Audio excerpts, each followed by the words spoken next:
लागे महारानी लागे मन करो करो जमुना जीरो पानी लागे।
तेरे भगता ने झोली पूरी भर दे रे आया मांगड़िया ओ आया मांगड़िया सावरिया अंटी ढीली कर दे रे आया मांगड़िया ओ आया मांगड़िया सावरिया अंटी ढीली कर दे रे आया मांगड़िया ओ आया मांगड़िया ओ आया मांगड़िया ओ आया मांगड़िया।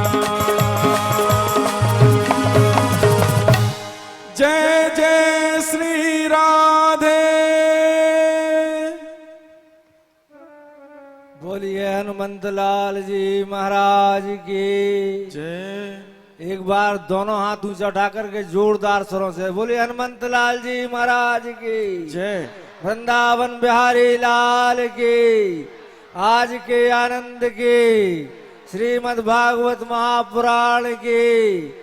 अब सभी श्रद्धालु भक्तजन शांति के साथ अपना आसन ग्रहण करें और बिटिया प्राची के द्वारा भगवत कथा का श्री गणेश। मनोजवं मारुततुल्य वेगं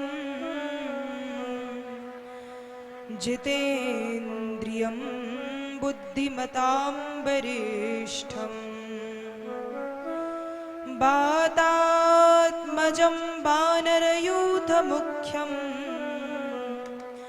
श्रीरामदूतं शरणं प्रपद्ये। वंशी विभूषितकरान्नवनीरदाभात् पीताम्बरादरुणबिम्बफलाधरोष्ठात् पूर्णेन्दुसुन्दरमुखाद्दलविन्दुनेत्रात् कृष्णात् परं किमपि तत्त्वमहं न जाने। राधा भक्ति हरिर्ज्ञानं ताभ्यां या च समन्विता तां श्रीं भागवतीं गाथां वन्दे युगलरूपिणीं।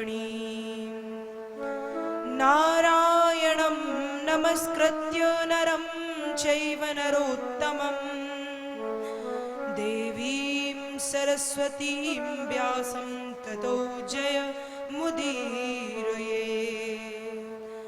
लाली मेरे लाल की जित देखूं तित लाल लाली देखन में गई मैं भी हो गई लाल। राम कथा के रसिक तुम भक्ति राशि मति धीर आए सुआसन लीजिए प्रभु तेज पुंज महावीर। आइए हनुमंत जी विराजिए बोलिए श्री हनुमंत लाल जी महाराज की जय। राधा कृष्ण भगवान की जय, नर्मदा मैया की जय। यहाँ पर उपस्थित समस्त श्रद्धालु भक्तजन, विद्वज्जन, आदर्श चरित्र, करुणामयी, ममतामयी, त्यागमयी माताएं, दादाजी, दादाजी, छोटे छोटे से बाल वृंद, उपस्थित समस्त पूजनीय संत समाज एवं आस्था भजन चैनल के माध्यम से भगवत कथा का पान कर रहे समस्त श्रद्धालु भक्तजन, आप मेरा सादर प्रणाम स्वीकार करें। भगवत कथा श्रवण करने से पूर्व आइए अपनी वाणी को पवित्र करने के लिए कुछ क्षण के लिए भगवान के चरणों का ध्यान करें। सभी बोलें तालियों की सेवा वाणी के सहयोग के साथ। श्री कृष्ण गोविंद हरे मुरारे, हे नाथ नारायण वासुदेवा। श्री कृष्ण गोविंद हरे मुरारे, हे नाथ नारायण वासुदेवा। मुरली मनोहर अतीव सुंदर, मुरली मनोहर अतीव सुंदर। राजीव लोचन गोपाल गिरिधर, राजीव लोचन गोपाल गिरधर। नमामि कृष्णं, नमामि कृष्णं, नमामि कृष्णं, नमामि कृष्णं। श्री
करने से पूर्व आइए राम कथा एवं कृष्ण कथा के परम रसिक अनंत विभूषित संत श्रोमणी श्री हनुमान जी महाराज के चरणों की वंदना करें।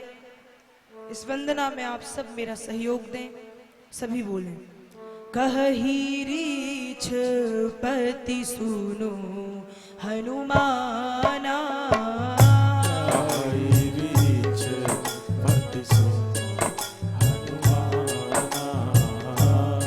चुप साधी रहे बलवाना, चुप साधी रहे बलवाना।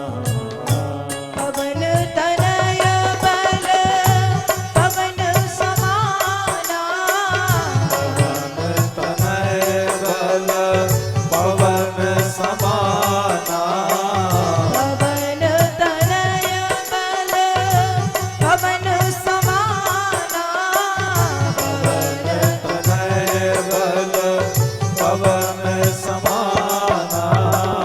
बुद्धि विवेक विज्ञान निधाना, विवेक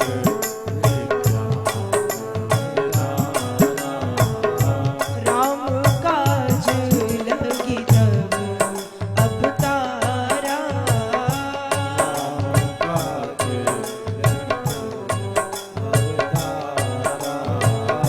सुनतहि भयउ पर्वताकारा,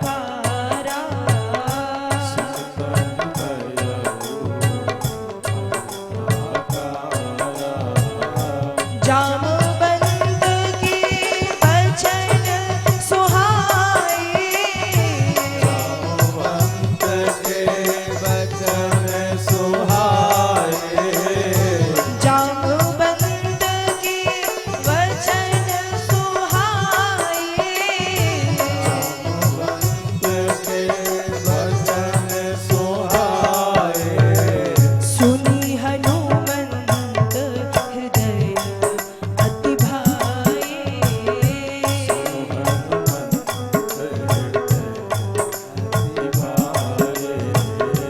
जय महावीर विक्रम हनुमाना,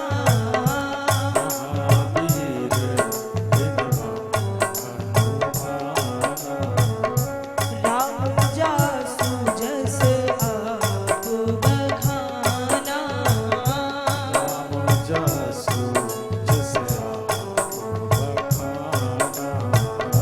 जय जय जय हनुमान गोसाई, हनुमान गोसाई, जय जय जय हनुमान गोसाई, जय जय हनुमान गोसाई। कृपा करहु गुरुदेव की नाई,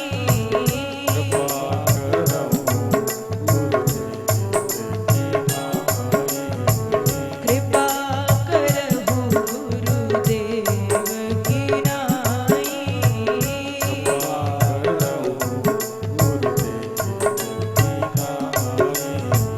कृपा करहु गुरुदेव की नाई।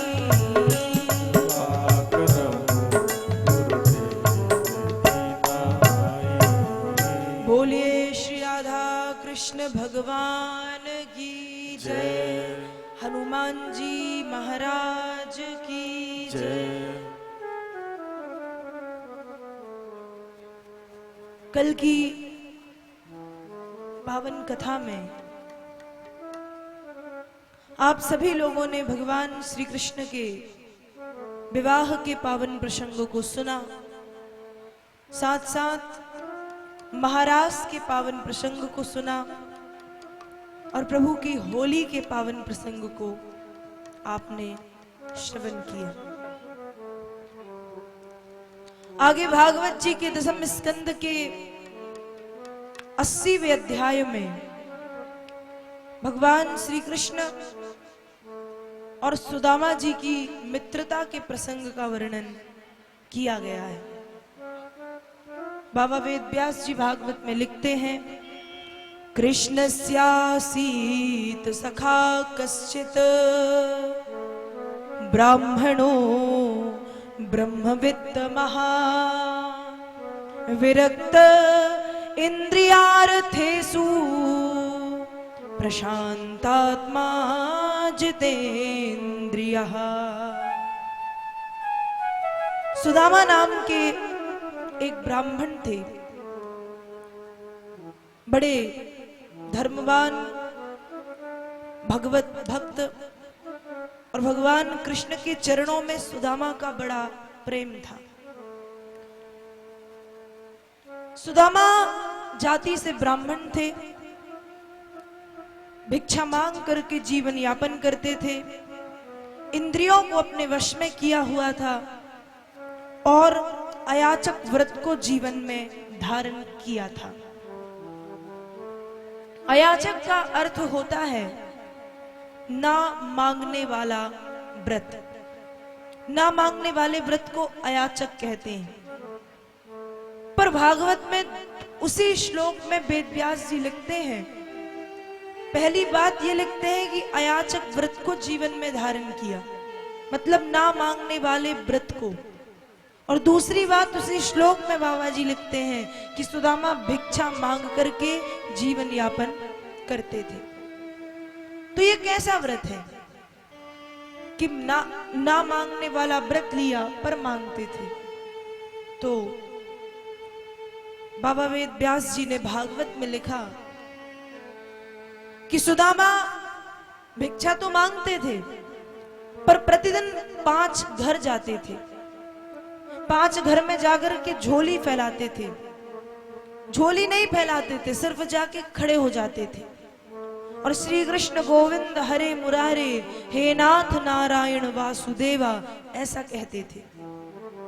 किसी ने दिया तो बहुत अच्छी बात, और नहीं दिया तो भी अच्छी बात। सुदामा का नियम था नित्य 5 घर में जाना, ना 5 से ज्यादा ना 5 से कम। किसी ने दिया तो अच्छा, नहीं दिया तो अच्छा। कभी कभी इतना अन्य धान्य मिल जाता था कि सुदामा जी, इनकी पत्नी और इनके बच्चे, इनके 2 बच्चे थे, सब पूरा परिवार प्रेम से पेट भर के खाते थे। कभी कभी कुछ कम मिलता था तो सुदामा जी की जो पत्नी थी उनका नाम था देवी सुशीला। वे अपने पति से कहती थी कि हे पतिदेव, शायद आज ईश्वर की यही इच्छा है कि हम और आप व्रत रखें, उपवास रखें। अपने बच्चों को खिलाती थी। और जब कभी कभी कुछ भी नहीं मिलता था तो वे कहती थी शायद आज ईश्वर की यही इच्छा है कि हम चारों व्रत रखें, हम चारों उपवास रखें। कभी कभी बहुत मिलता था, कभी कभी बिल्कुल कम मिलता था, बिल्कुल थोड़ा सा मिलता था, और कभी कभी मिलता ही नहीं था। सुदामा जी के पास रहने के लिए घर नहीं था। एक टूटी सी घास फूस की झोपड़ी में सुदामा रहते थे। पहनने के लिए वस्त्र नहीं थे। एक जोड़ी कपड़े थे, वही सुदामा पहनते प्रतिदिन, वही दूसरे दिन धोते, फिर पहन लेते, फिर धोते, फिर पहन लेते, फिर धोते, फिर पहन लेते। पहनने के लिए वस्त्र नहीं था, खाने के लिए भोजन नहीं था, पकाने के लिए अन्य धान्य नहीं था, यहाँ तक कि भोजन करने के लिए बर्तन तक नहीं थे सुदामा के यहाँ। एक दिन रात तो निकल गई, पर दिन में व्यक्ति का मन एकाग्र हो जाता है। रात निकल गई, रात खत्म हो गई और दूसरा दिन शुरू हुआ, फिर भी जब भोजन नहीं मिला तो जब रात हुई फिर से, तो जो देवी सुशीला के बच्चे हैं उन्होंने अपनी माँ से कहना प्रारंभ किया कि माँ भूख लगी है, भोजन दो। सुशीला ने समझाया कि रात्रि में भोजन नहीं करते, सुबह हो जाने दो। सुबह होते ही अति शीघ्र मैं तुम्हें भोजन दूंगी। पर छोटे छोटे से बच्चे थे, रोने लगे, बिलाप करने लगे, माँ भूख लगी है भोजन दो, माँ भूख लगी है भोजन दो। और कठोर से कठोर हृदय वाली माँ भी यदि अपने बच्चों के रोते हुए मुख को देखती है, अपने बच्चों को रोता हुआ देखती है, तो कठोर से कठोर हृदय वाली माँ का मन भी पिघल जाता है।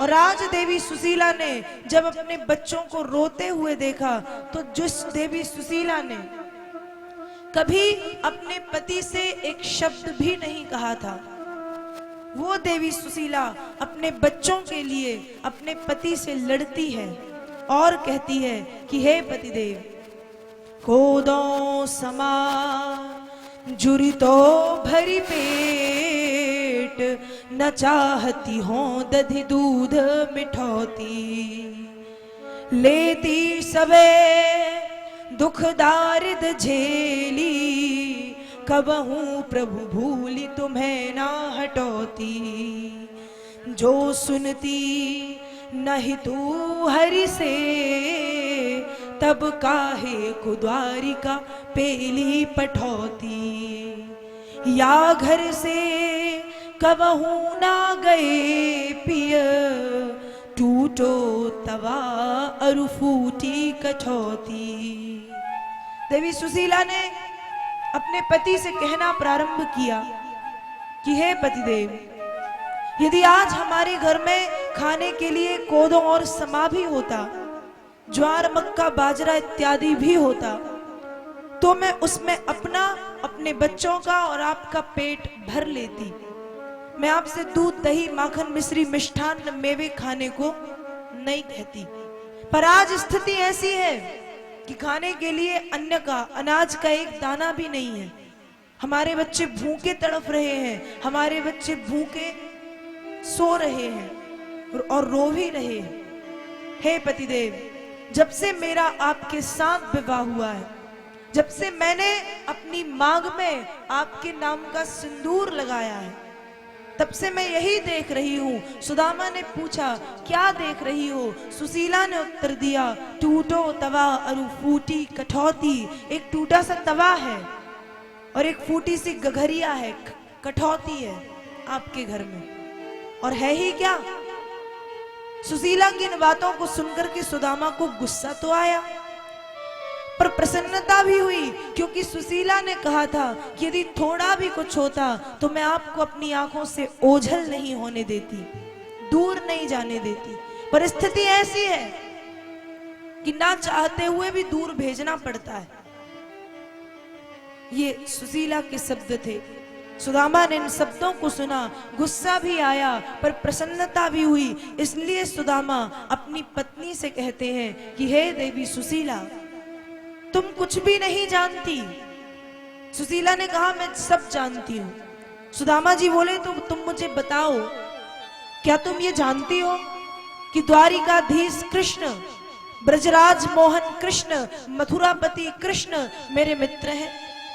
क्या तुम जानती हो कि कृष्ण मेरे सखा हैं? सुशीला ने कहा हाँ हाँ बिल्कुल जानती हूं।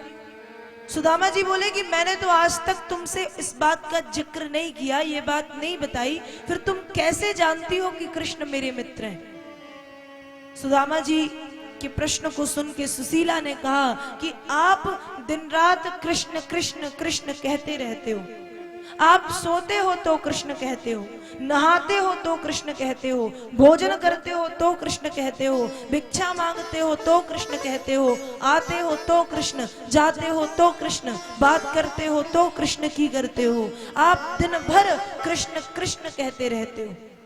आप सुबह उठते हो तो सबसे पहले कहते हो कृष्ण, रात में सोते हो तो कहते हो कृष्ण। आपके दिन की शुरुआत कृष्ण के पावन नाम से होती है, आपके रात्रि का अंत कृष्ण के पावन नाम से होता है।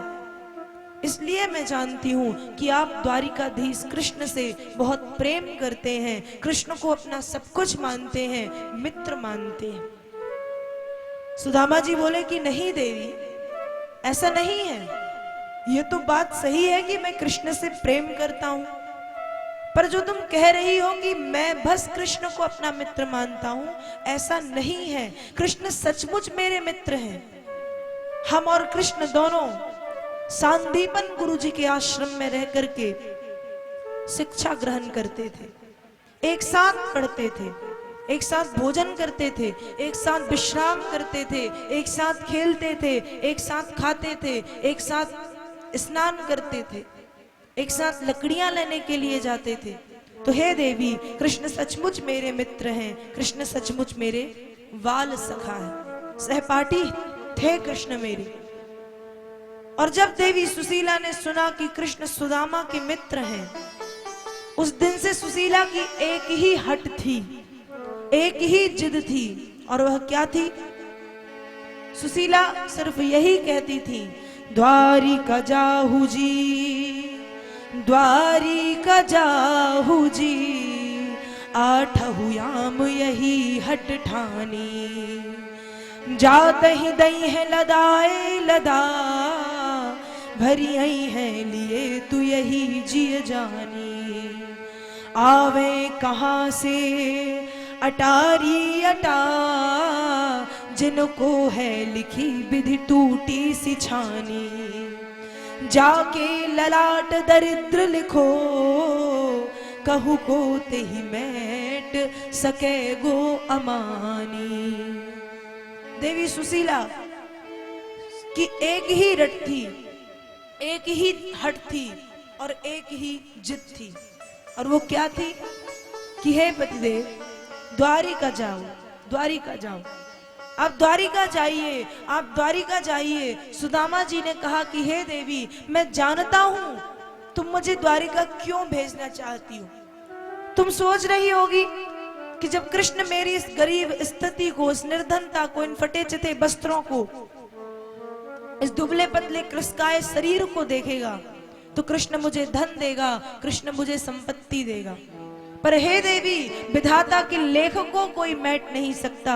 जिसके भाग्य में क्षयश्री लिखा है वो अक्षय श्री नहीं बन सकता, जिसके भाग्य में अक्षय श्री लिखा है वो क्षय श्री नहीं बन सकता, जिसके भाग्य में झोपड़ी लिखी है उसे महल नहीं मिलते, और जिसके भाग्य में महल लिखे हैं उसे झोपड़ियों की प्राप्ति नहीं होती। इसलिए हे देवी, मैं द्वारिका नहीं जाऊंगा, और इस स्थिति में, इस परिस्थिति में, इस हालत में, इस दशा में, इस अवस्था में तो बिल्कुल भी नहीं जाऊंगा।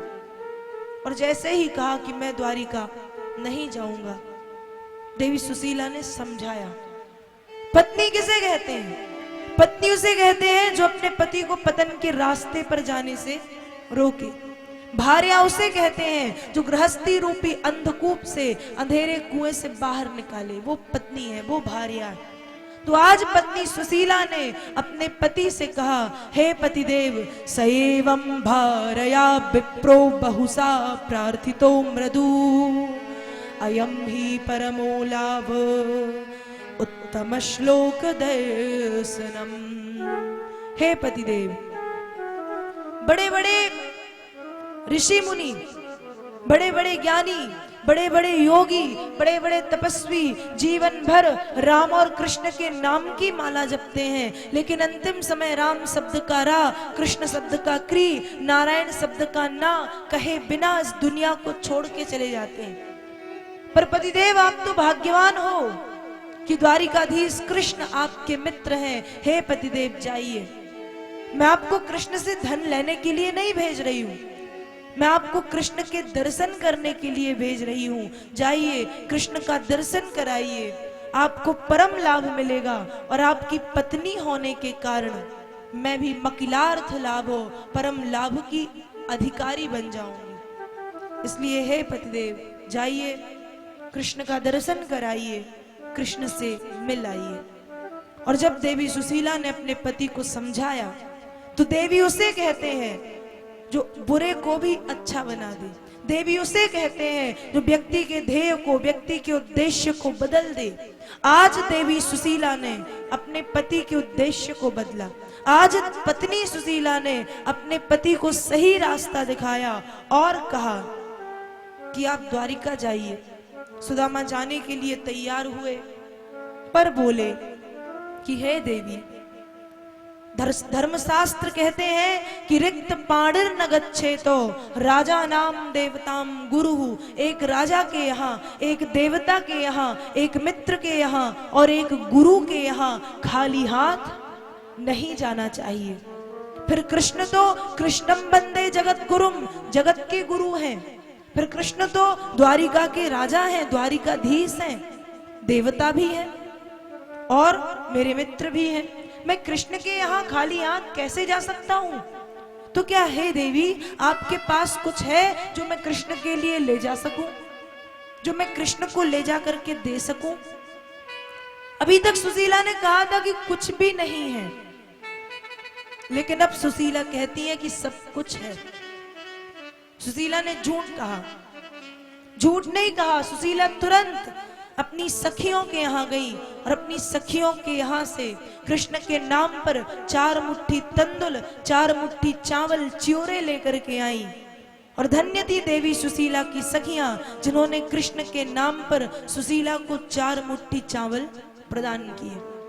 उन 4 मुट्ठी चावलों को अपने पास में रखा, अपनी साड़ी के पल्ले को फाड़ा, उसको 3-4 बार लपेट करके 4 मुट्ठी चावल साड़ी के पल्ले में रखे और एक पोटरी बना करके सुदामा जी के हाथों में दी और कहा कि हे पतिदेव, ये कृष्ण को जाकर के दे देना। पर यदि आपको ये कृष्ण को देने में लज्जा आए, ये कृष्ण को देने में शर्म लगे, संकोच हो, तो आप कह देना ये मैं नहीं लाया हूं, ये आपकी भाभी ने भेजी। सुशीला ने ऐसा इसलिए कहा क्योंकि सुशीला जानती थी कि मेरे पति गरीब अवश्य हैं, पर बुद्धि के, विवेक के, ज्ञान के, भक्ति के गरीब नहीं है। इसलिए कहा कि कृष्ण से जाकर के कहना कि ये आपकी भाभी ने भेजे। सुदामा जी ने चावलों की पोटरी संभाल करके रखी। द्वारिका की ओर सुदामा जी ने प्रस्थान किया। सुदामा जी को पता भी नहीं है कि द्वारिका है किस तरफ, पूर्व में है, पश्चिम में है, उत्तर में है या दक्षिण में। पता भी नहीं कि द्वारिका कहाँ है, द्वारिका किस दिशा में है, द्वारिका किस तरफ से जाते हैं। उसके बाद भी सुदामा जी ने सोचा कि यदि कृष्ण बुला रहे हैं तो कृष्ण ही मार्ग दिखाएंगे, कृष्ण ही मार्ग प्रशस्त करेंगे, कृष्ण ही बतलाएंगे किस ओर जाना है। और सुदामा ने अपने घर से निकल करके आगे बढ़ना प्रारंभ किया और कृष्ण कृष्ण कृष्ण श्री कृष्ण हे कृष्ण श्री कृष्ण हे कृष्ण कहते हुए सुदामा जी आगे बढ़ रहे हैं। एक फटी चिथी मैली कुचैली धोती है, ऊपर एक गमछा है, पैरों में जूते चप्पल भी नहीं है। एक टूटी सी लकड़ी लेकर के हरे कृष्ण श्री कृष्ण हे कृष्ण श्री कृष्ण हे कृष्ण कहते हुए सुदामा धीरे धीरे धीरे धीरे बढ़ रहे हैं। सुदामा कृष्ण नाम में इतने डूबे हैं कि मार्ग में पड़े हुए कांटे सुदामा के पैरों में चुभ रहे हैं, पर सुदामा को वो दर्द नहीं हो रहा, क्योंकि सुदामा कृष्ण मिलन के लिए इतने व्याकुल हैं कि उस दर्द की वेदना को भी सुदामा भूल गए। कोई कष्ट सुदामा को मिल ही नहीं रहा। सुदामा कृष्ण में इतना खोए हुए, झाड़ पेड़ों से टकराते हुए, कांटे चुभ रहे हैं, खून बह रहा है, पर सुदामा श्री कृष्ण हे कृष्ण श्री कृष्ण हे कृष्ण कृष्ण कृष्ण हे कृष्ण श्री कृष्ण हे कृष्ण कहते हुए चले जा रहे। चलते चलते सुदामा जी आगे बढ़े। उस समय एक शेर आया और शेर सुदामा जी से आकर के लिपट गया। यहाँ सुदामा कृष्ण नाम में इतने डूबे हैं, विचार कर रहे हैं ये शेर नहीं मेरा कृष्ण है, और शेर को कृष्ण समझ करके अपने गले से लगाया। शेर ने विचार किया कि लोग तो मुझे देख करके भाग जाते हैं, आखिर ये कौन है जो मुझे देख करके भागा तो नहीं, बल्कि ये मुझसे ही लिपट गया।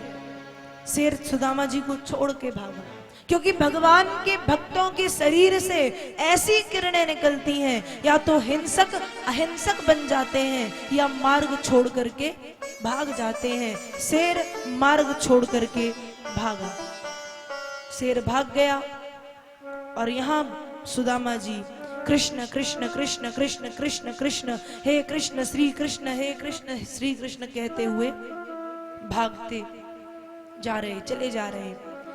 कुछ दूर सुदामा जी और चले, कुछ दूर पहुंच करके सुदामा जी मूर्छित हो गए, बेहोश हो गए। द्वारिका में बैठे भगवान कृष्ण यह सब देख रहे थे। तुरंत अपनी माया को आदेश दिया कि सुदामा को उठाओ और द्वारिका के बाहर ला करके डाल दो।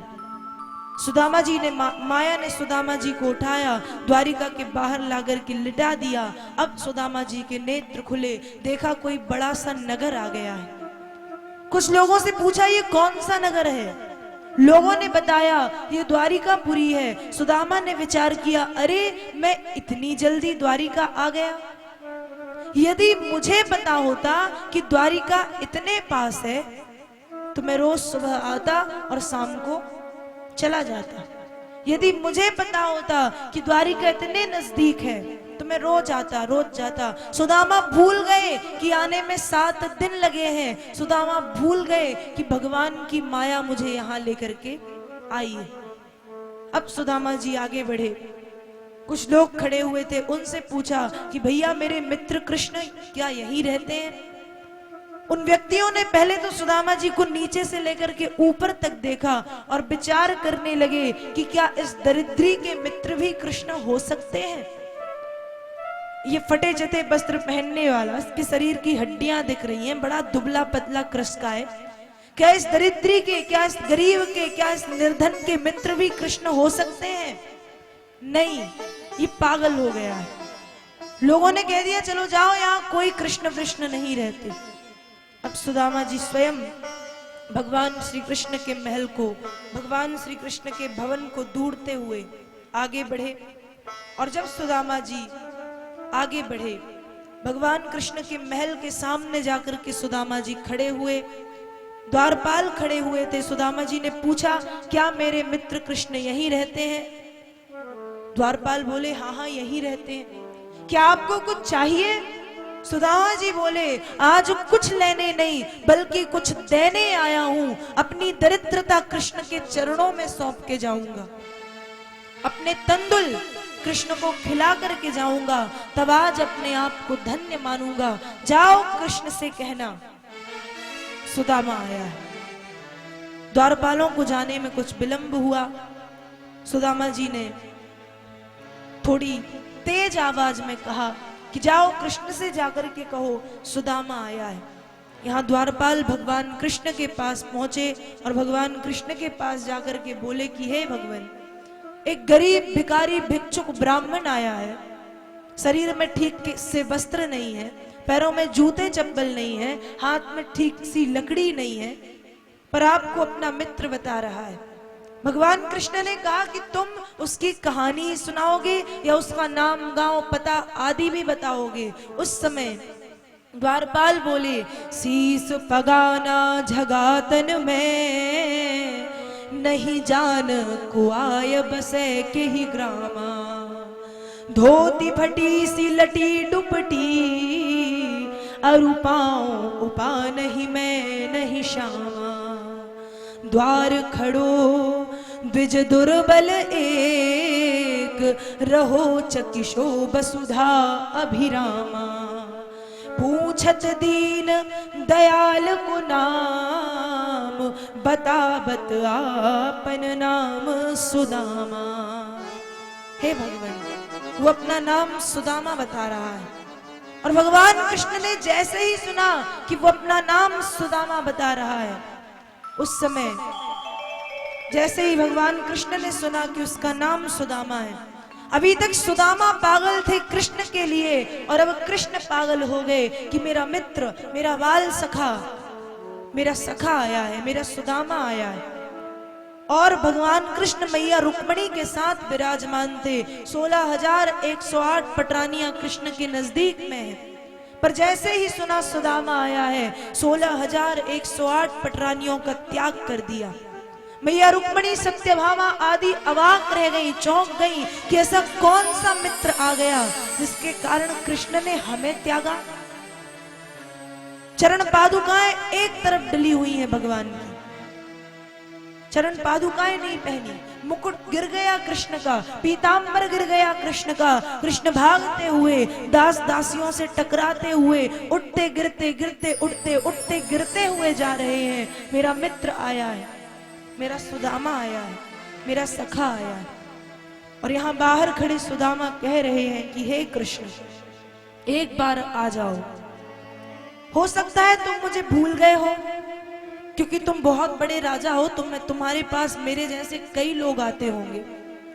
तो कृष्ण एक बार आ जाओ, मत करना मुझसे बात, मत देखना मेरी तरफ, मत मिलना मुझसे, मत देखना मुझे हंसकर, मत मेरी तरफ देख के हंसना। पर हे कृष्ण, एक बार आ जाओ, आकर के अपनी छज्जा पर खड़े हो जाओ, मैं दूर से तुम्हारा दर्शन करके लौट जाऊंगा। बाहर खड़े सुदामा निवेदन कर रहे हैं और भगवान कृष्ण यहाँ भागते हुए आ रहे हैं। और यहाँ बाहर खड़े सुदामा भगवान कृष्ण से कहते हैं, तेरे द्वारे आया हूँ, तेरा ही सहारा है, तेरे द्वारे आया हूँ,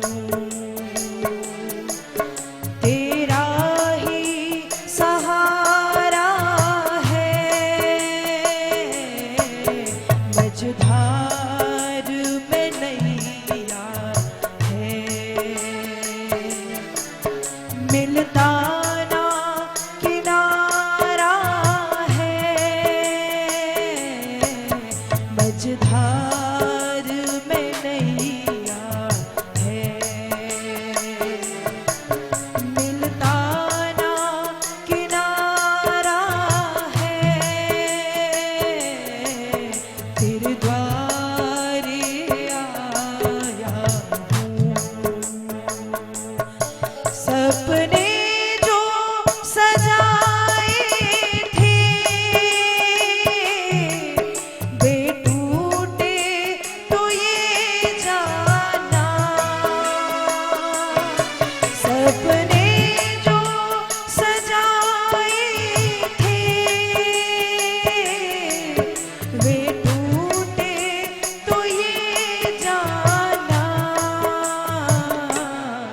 स्वार्थ का जग सारा,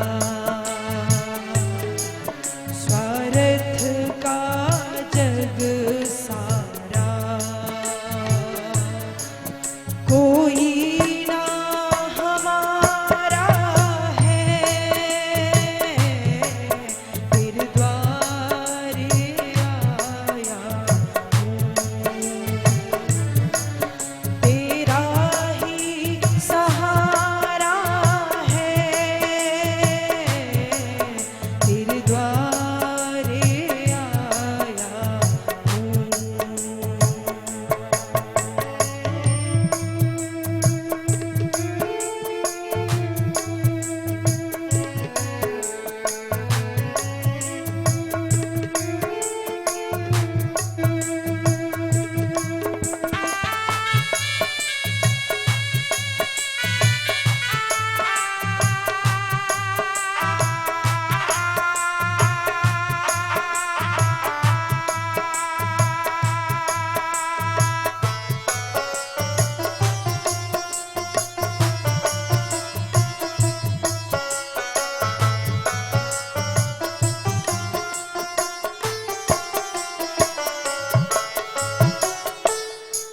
मैं भूल गया तुझको, भूल इसमें नहीं मेरी, मैं भूल गया तुझको, भूल इसमें नहीं मेरी, जो भी होता है दुनिया में, जो भी होता है दुनिया में, उसमें तेरा इशारा है, तेरे द्वारे आया हूँ, तेरा ही सहारा है, मझधार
दर्शन की आशा है, पूरी कर दो मोहन। करुणा कर करुणा कर, करुणा कर करुणा कर। मैंने तुझको पुकारा है, तेरे द्वारे आया हूँ। तेरा ही सहारा है, मझधार में नैया है। मिलता ना किनारा है, तेरे द्वारे आया हूँ।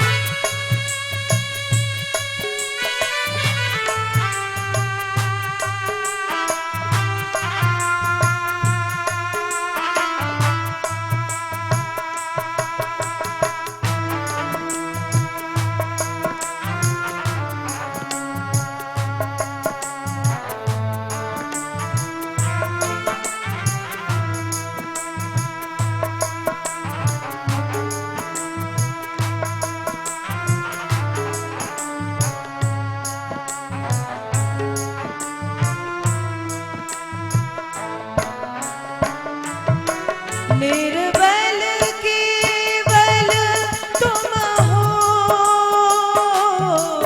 निर्धन के धन तुम हो। निर्बल केवल तुम हो,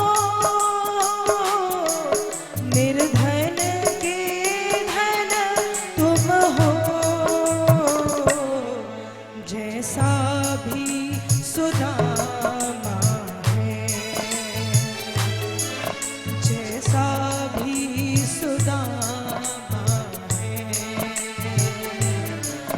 ये सखा तुम्हारा है, तेरे द्वारे आया हूँ। तेरा ही सहारा है, मझधार में नैया है। मिलता ना किनारा है, मझधार में नैया है। मिलता ना किनारा है, तेरे द्वारे आया हूँ। तेरे द्वारे आया हूँ।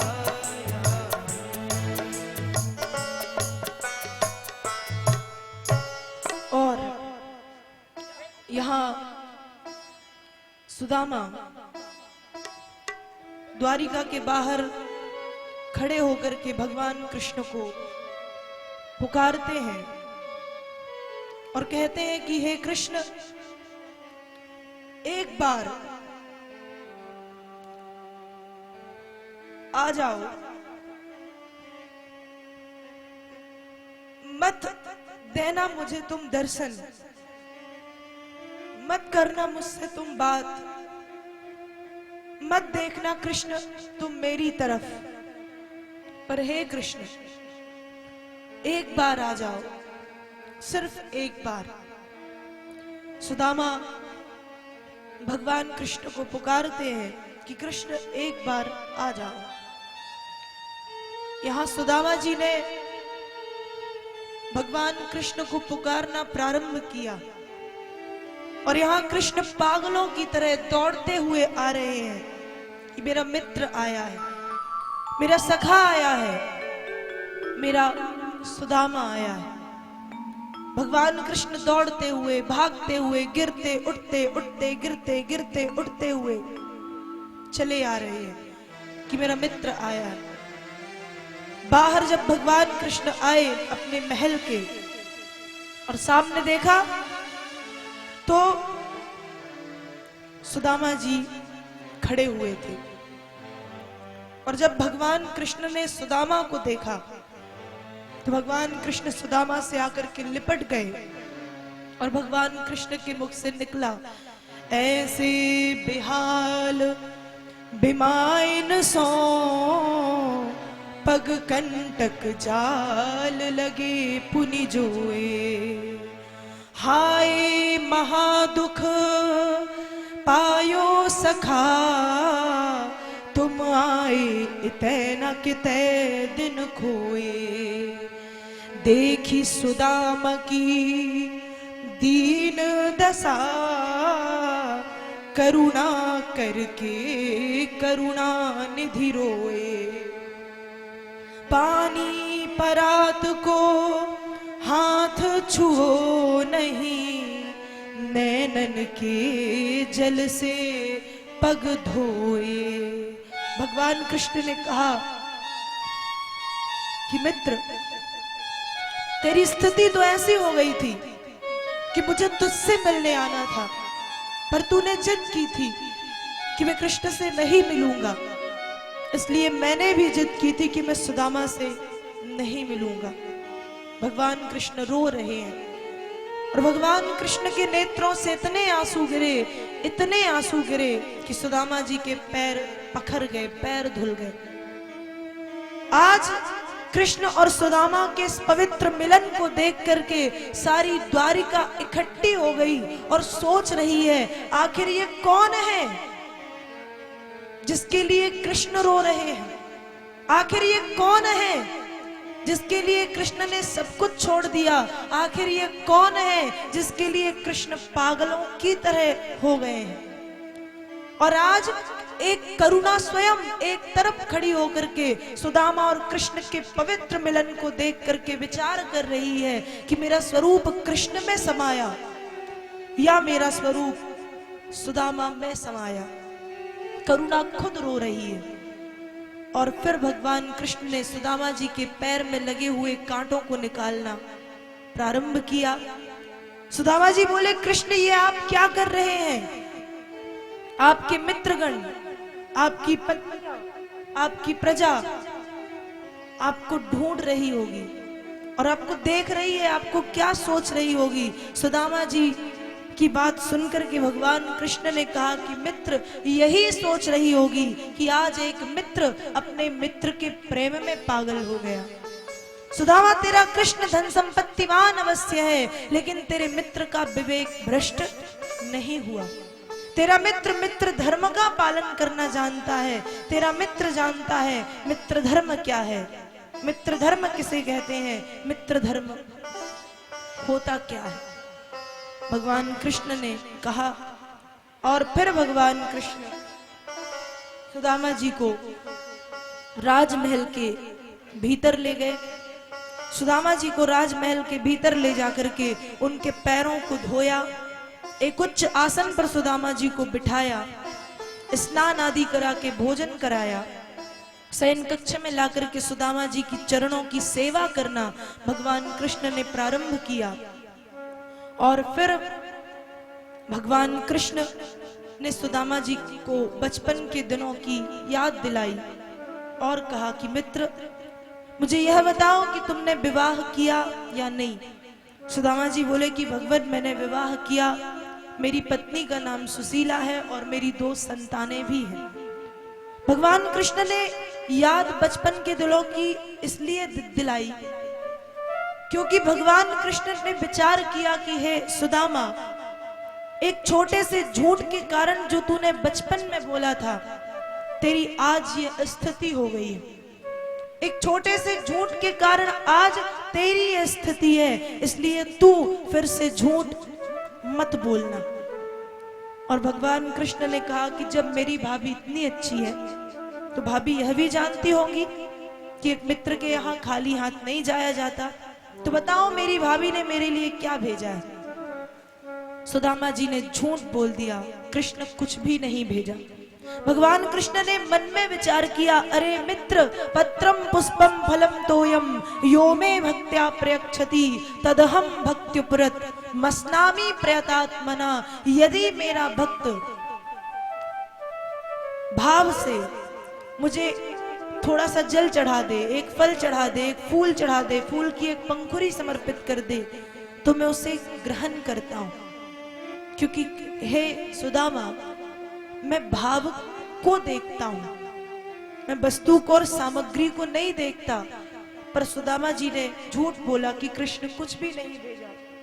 भगवान कृष्ण ने विचार किया कि एक मित्र का यह कर्तव्य है कि कुपथ निवारी सुपंथ चलावा, गुण प्रगटे अब गुण ही दुरावा। एक मित्र का यह कर्तव्य है कि यदि उसका मित्र गलत मार्ग पर जाए तो उसे सही मार्ग पर लाना एक सच्चे और अच्छे मित्र का कर्तव्य है। भगवान कृष्ण बोले, सुदामा तुम खड़े हो जाओ। सुदामा जी खड़े हुए, हाथ ऊपर कर लो। सुदामा जी ने एक हाथ ऊपर किया है।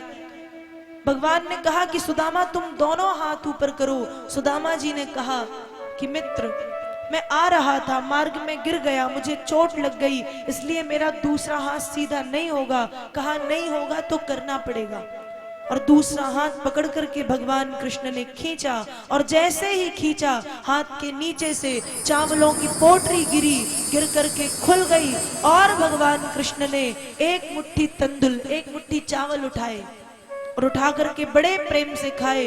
और खाते खाते कहा, नन्वे तदुपुनीतम में परम प्रीरणम सखे तर्पयत्यंगमा विश्व मेथे पृथुक तंदुला।